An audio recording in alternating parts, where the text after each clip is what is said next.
también un estudio primario tiene que tener aprobaciones. ¿Okay? Los comités, ¿okay? Los comités de ética, universitario, hospitalario y además ese ensayo clínico que tiene que tener el registro de ensayo clínico del país donde se está haciendo. ¿De qué país fue? Francia. Así como de Francia. En Francia. Entonces, sacan el registro de ensayo clínico porque eso es básico. ¿Por qué es básico? Porque si usted coloca, hay una página de ensayos clínicos, usted coloca el código y va a salir ese ensayo clínico. ¿Quién lo aprobó? ¿Por qué el comité lo aprobó? Y todo. ¿Okay?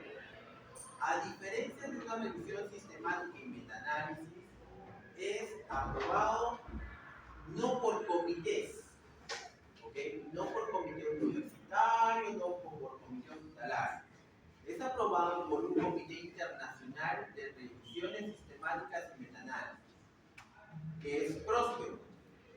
El Próspero, así se llama. ¿Okay? No es el único, hay otro más también, pero Próspero es una plataforma internacional de aprobación de revisiones sistemáticas y metaanálisis.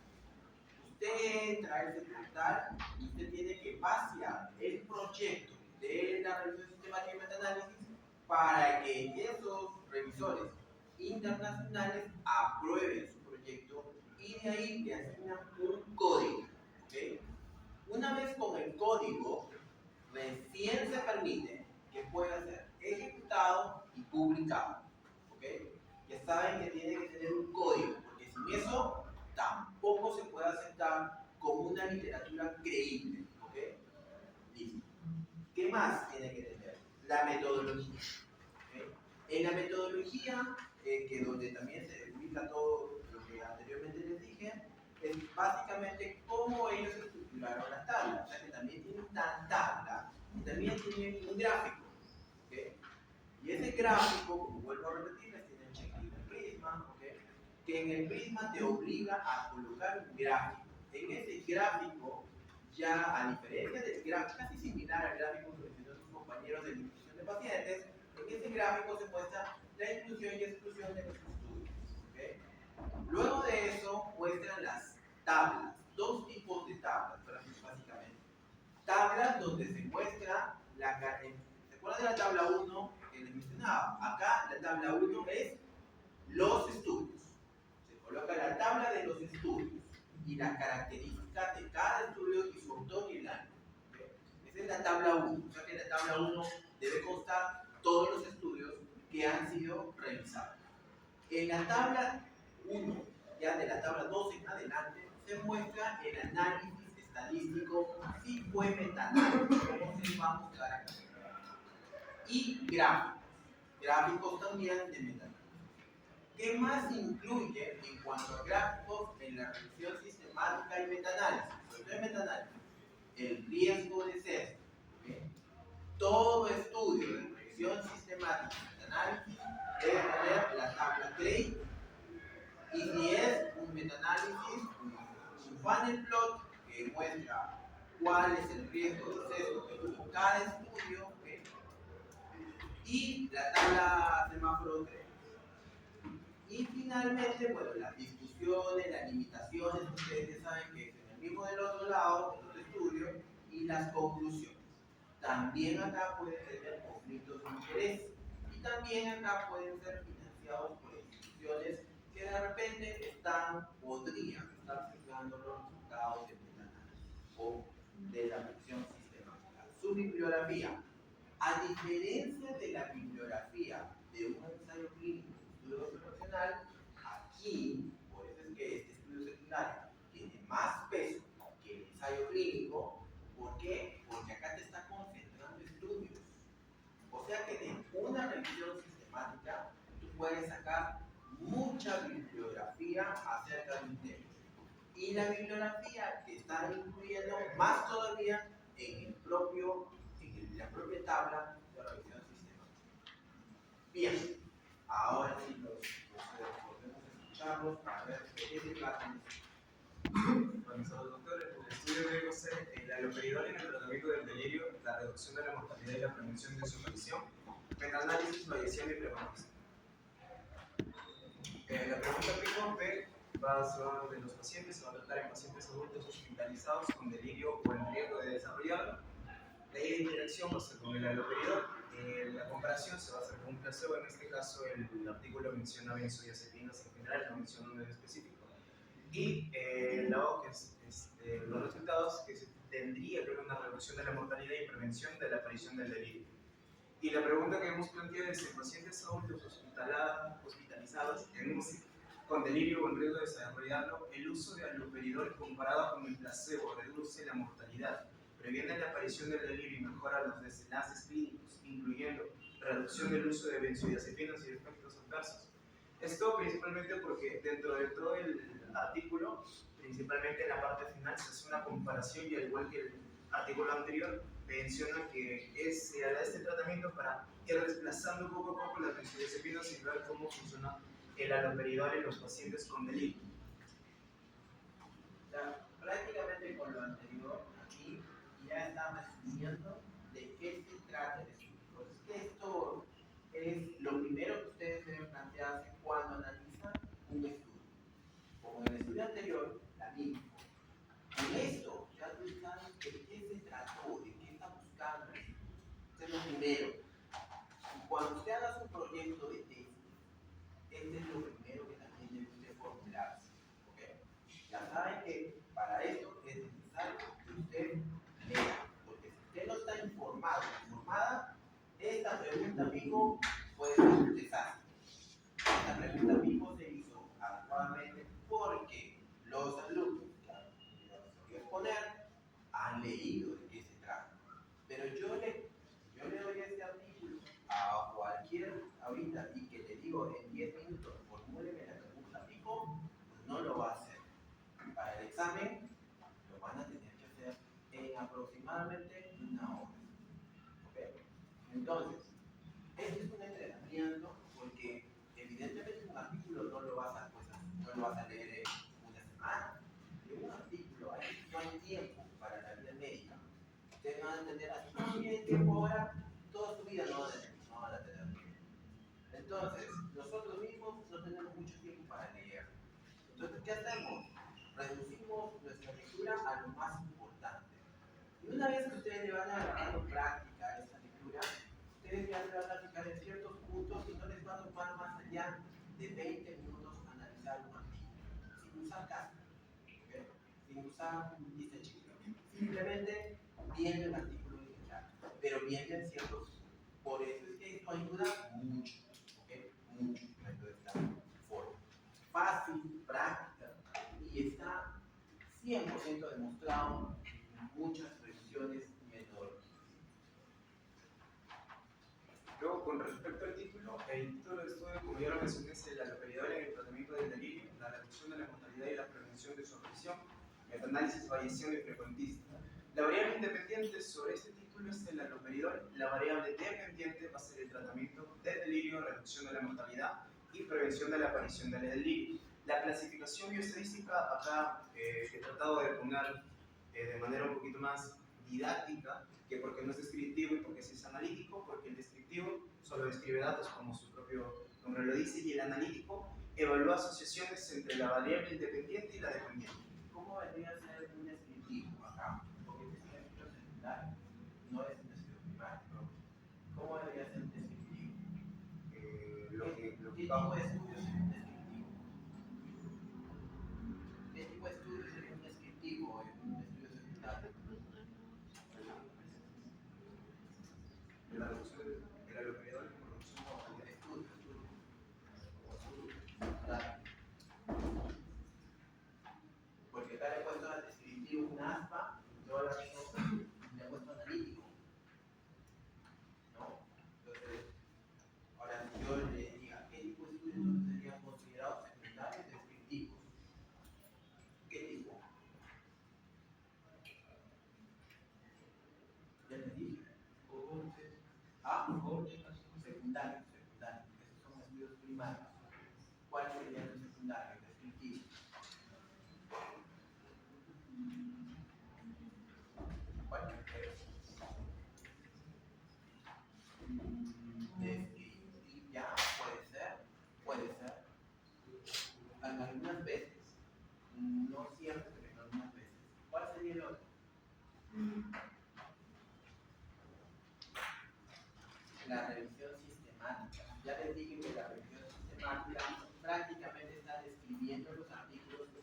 tengan filtrados. ¿Okay? No, el metaanálisis es analítico, porque lo que va a hacer es como van a ver, va a colocar en un forest plot todos los ORs y redes relativos para ver cuánta variabilidad, cuánto es el espectro que tiene esa suma de artículos con sus intervalos de confianza, sus OR, sus redes relativos, sus casos. ¿Okay? Por eso es analítico. ¿Okay?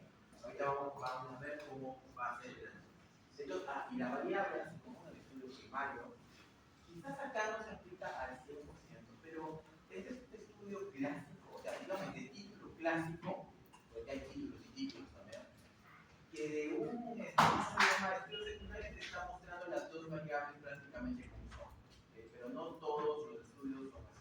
Pero en este estudio sí se puede aplicar el estudio de funciones. Evidentemente, sí es, tiene las dos variables casi similares a lo que tiene el estudio primario. Pero ojo que estas dos variables se aplican más que todo para estudios primarios, no se aplican para estudios secundarios. ¿Okay? Pero sí, si son metaanálisis, algunas veces sí se puede, pero no es aplicable. En realidad, no aplicamos este tipo de variables para estudios secundarios, se aplican siempre en estudios primarios. ¿Correcto? Bien. En la introducción, un contexto clínico de todo el artículo, el delirio es una alteración aguda de la atención y cognición. Añadiendo esto, que todo el artículo menciona que van a ser pacientes de UCI, 30-60% ventilados y 20-40% no ventilados, y se asocia una mayor mortalidad, mayor uso de ventilación, estancia prolongada en UCI o hospital, el deterioro funcional y el mayor uso de benzodiazepinas. El riesgo y necesidad es que, aunque el peridol se usa mucho para tratar o prevenir el delirio, la evidencia sobre su efectividad y seguridad sigue siendo inconclusa, que más adelante se va a poder explicar, y en las conclusiones también. Y estado previo de la evidencia, hay varios ensayos clínicos randomizados previos, y el metaanálisis más grande previo no mostró diferencias claras en mortalidad, por eso es que se está haciendo una revisión de esto. Y la justificación estadística del estudio es que el artículo se justifica aplicando un enfoque bayesiano no frecuentista.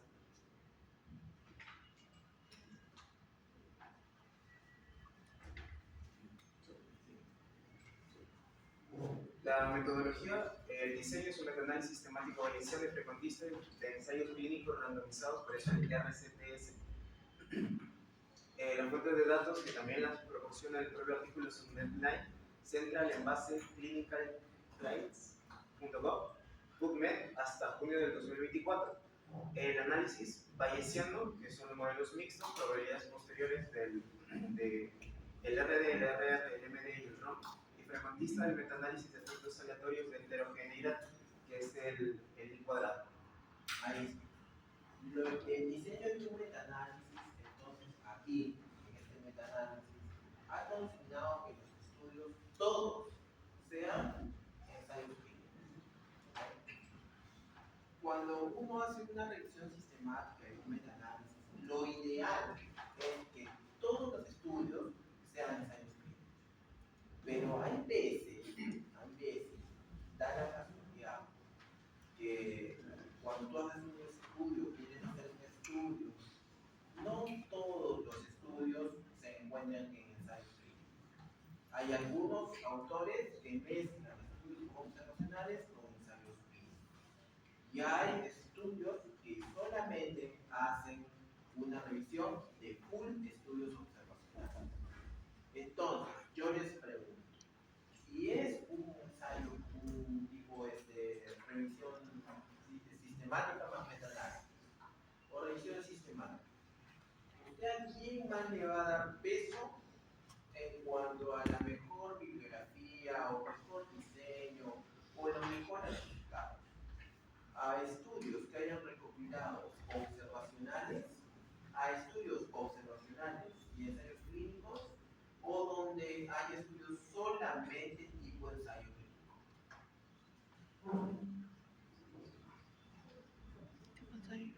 ¿A quién usted le va a dar el más peso de evidencia, de metodología, de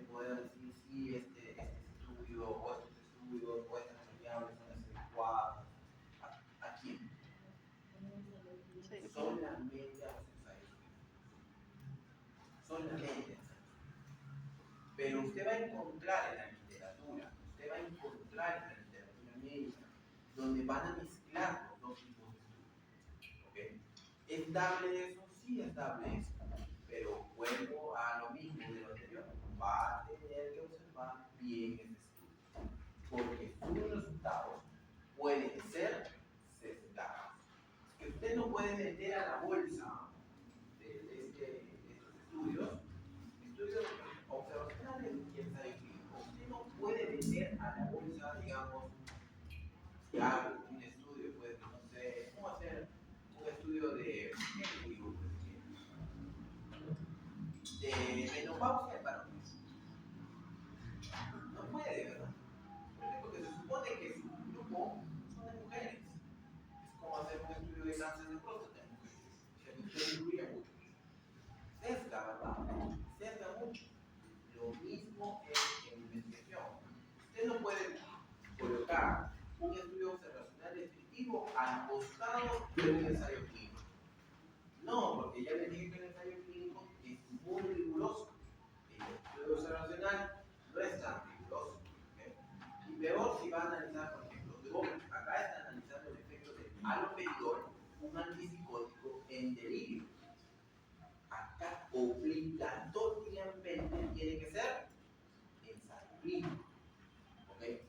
Entonces, por eso está en este estudio solamente está realizando ensayo clínico.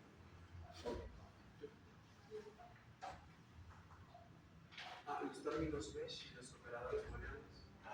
Tenemos haloperidol MESH and delirium MESH and critical illness MESH or intensive care units MESH and mortality MESH or treatment outcome MESH and prevention and control MESH or therapeutic MESH and randomized control real system MESH or meta-analysis study MESH or Bayesian analysis MESH.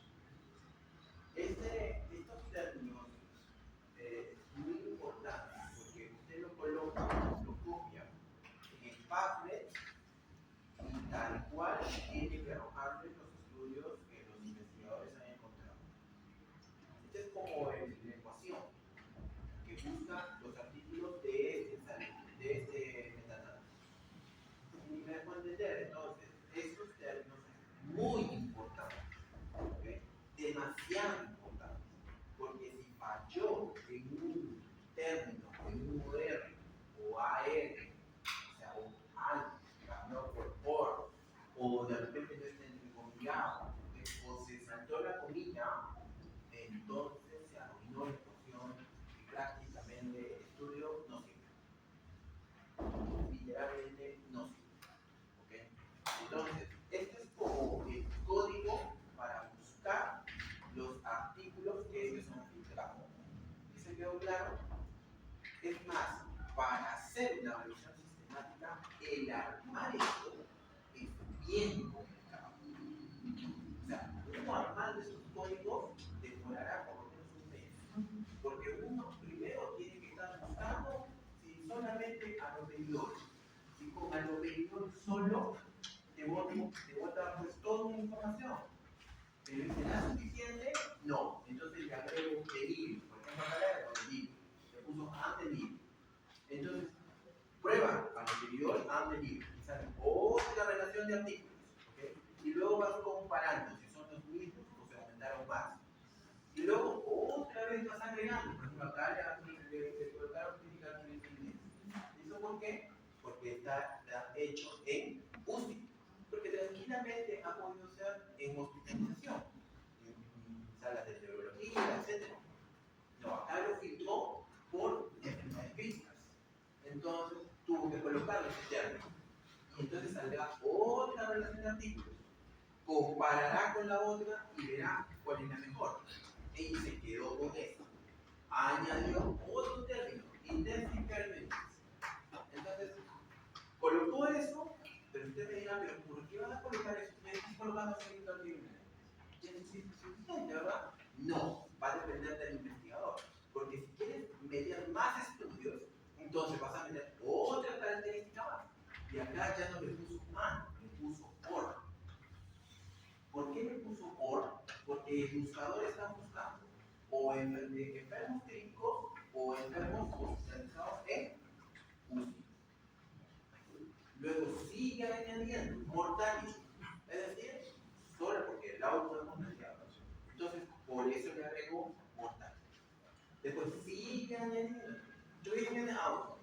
Entonces, ¿por qué? Porque está buscando que el efecto, el evento, el desenlace haya sido el tratamiento. Y así va añadiendo términos y con eso va añadiendo o quitando artículos. Finalmente, yo supongo que ellos han intentado con otro tipo de palabras más y ya pues se quedaron solamente con esto. Y finalmente esto